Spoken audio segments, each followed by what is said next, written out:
Scientist Richard Dawkins spent years attacking Christianity and religious belief in general, and was a hero on the left for doing so. But now Dawkins himself is becoming persona non grata on the left. Recently, a Berkeley, California radio station canceled a live event with Dawkins after the public complained about Dawkins' criticism of Islam. Richard Dawkins has a new book coming out tomorrow titled Science and the Soul, Selected Writings of a Passionate Rationalist, and he joins us now. Professor, how are you? Good to see you. I'm fine, thank you. So tell me what happened here. This is wild. I mean, I've watched your old debates with Dinesh D'Souza online. I mean, you guys have great audiences, great participation, but you've been doing this atheist deal globally for years and years and years, and you have a huge following.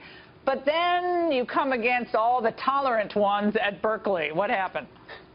Well, when you say the public complained, I think about one person might have complained. If you actually look at the website of that radio station, their own website, I think it's running something like 97% condemnation of them. And 4% condemnation of me. You're absolutely right. I'm an equal opportunity religion basher. I've been criticizing all religion, mostly Christianity, for years. But you can do that as much as you like with the regressive left. As soon as you criticize any aspect of Islam, they come down on you like a ton of bricks. Why they have this double standard is a big mystery. Now, why do you think that is, given the fact that today we see the most horrific violence being committed against all religious minorities, all minorities, period, obviously gay people, by ISIS and other ISIS acolytes, the Taliban.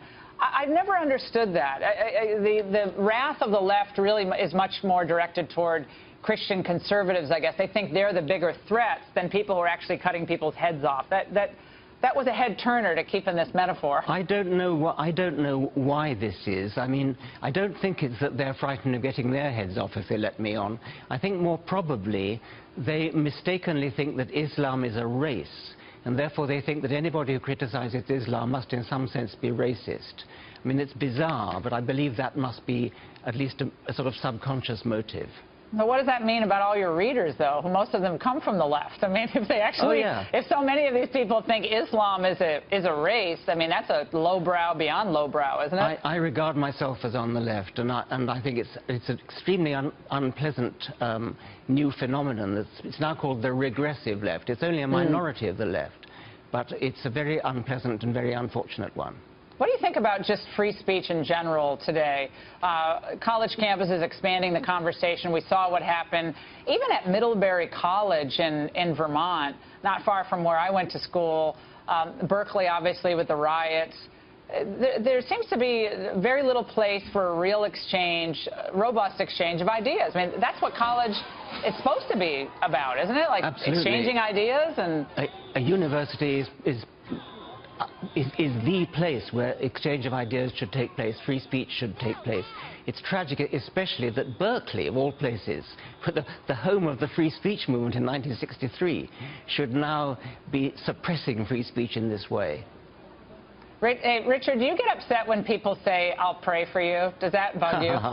Oh, I take it as it's rather fun. I don't mind that at all. Have you ever prayed? Well, when I was a child, as St. Paul said, when I was a child, I spake as a child, I thought of a child, things. I understood as a child, but when I became a man... I got it. Okay. I put away childish things. I got it. Richard, we really appreciate it. And, of course, I'm going to pray for you. And it's great to have you on.